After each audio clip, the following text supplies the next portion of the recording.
I can assure you that Andre Onana is going to be one of the most influential football players over the next decade. We have quite literally never seen anything like what Andre Onana has been doing for Manchester United in pre-season. And in this video I'm going to explain to you exactly why that is the case. Now if we go back to 2016 when Pep Guardiola joined Manchester City, goalkeeping in the Premier League and across Europe went on a huge shift, a lot of focus on distribution. He realised Joe Hart wasn't the man for him, ended up signing Claudio Bravo, who eventually was replaced by Ederson, who's been one of the best ball distributors in Europe for quite some time now. But Andre Onana has taken that to an absolute another level. Onana is more or less becoming an outfield player when we have the ball or when he has the ball at his feet. And it's incredibly difficult for our opposition to be able to press that, be able to play football in our own half whilst we have the ball to try and win it back from us. You just can't get the ball off of us at the moment in pre-season. So as it stands, we're currently still stepping out on the 4-3-3, 4-2-3-1 that Ten Hag likes to play. But in possession, we're seeing massive changes. The most notable change right now is Onana coming into the second centre-back position, which we have never seen any goalkeeper do, okay? We know goalkeepers, they like to come out of the box, they like to sweep, like Manuel Neuer, like Ederson, like Alisson, and all of those goalkeepers are very good at distributing the ball, but they aren't coming into the midfield, they aren't coming into the defence and playing as an outfield player. What we've been seeing is Alessandro stepping up into midfield to help Casemiro, and Onana is actually coming into this position right here, and being able to play passes, being able to beat the press, and you're adding an extra man into that midfield. Now, we have seen similar with John Stones at Manchester City coming into that midfield area, but what we haven't seen is Ederson coming into that back line and being able to play across the back, able to play in midfield, playing it long to Marcus Rashford, etc. It takes an incredible level of IQ in the brain, concentration, balls of steel to be able to do this for a goalkeeper. The risk to reward ratio is massive. It enables Manchester United to play a really high line, get good width, and it becomes impossible for opposition to press us. We're always able to play out of danger, whether that's vertical line-breaking passes through the midfield, whether it's switching a ball like wide to one of our fullbacks who are pushing up very high into the half spaces like Karen Wan-Bissaka.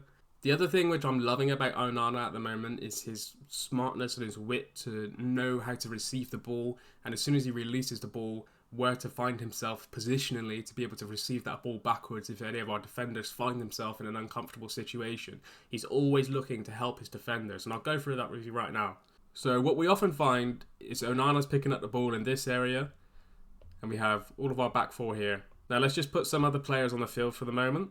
Now let's say this number 9 here is going to press Lisandro Martinez to get the ball from him because he feels Onana's going to make that pass. This other player is coming up here, so imagine we have some more midfielders over in this area. They're all going to be pressing, okay? Onana will pass this ball to Lisandro Martinez. This player will feint the press, and sometimes what's happening is they're overrunning that and they're missing the ball, or they're getting into an area where Lisandro may be under pressure. As soon as this happens, Onana realises that he's in a dangerous situation and he will make the move to another area to receive the ball backwards. And what this happens is it's constantly giving us passing opportunities, so now we can give it to Shaw. This player may be pressing Shaw, Rashford may be down this line, Shaw could pass the ball straight up to Rashford over there. Now this has been working incredibly well in pre-season. It's one of the best things about Onana is how reactive he is to situations like this. Now there was a similar situation in one of the pre-season games against Real Madrid where Luke Shaw received the ball over here from Onana, and automatically Onana's first instinct is, right, I need to get down to this byline to create as much space as possible in case I need to receive this pass. Luke Shaw was pressed, he passed it back straight to Onana. Lisandro came in to receive the ball. Lisandro then took it on the half turn and was able to progress to play forwards out to midfield. So as you can see, what's starting to take shape there is an amazing build-up for the back structure for Manchester United. And all credit to Erik Ten Hag picking up Andre Onana in the transfer market is exactly what you want to see. Manchester United are going through a humongous shift right now. Last season in the Premier League, we played the second deepest defensive line. Erik Ten Hag understands David De Gea couldn't do anything Andre Onana is capable of, so we had to play a deep line. Now we're in a situation where we have probably the best goalkeeper in the world on the ball, who's giving us the ability to play a high line and pass the ball out from the back. Onana's position when we're in the attacking third, which I'll put a photo up on the screen for you right now, is one of the highest that I've seen in a long time for any goalkeeper. For any goalkeeper to almost be coming up to the halfway line for our defensive line is truly incredible. Now let's say we lose the ball in the opposition half and they want to play in behind because When you're playing against a team that plays an incredibly high line like Manchester United in pre-season or Manchester City or Liverpool, the first instinct for any opposition is, okay, we need to play in behind, get in behind them because there's space to do that.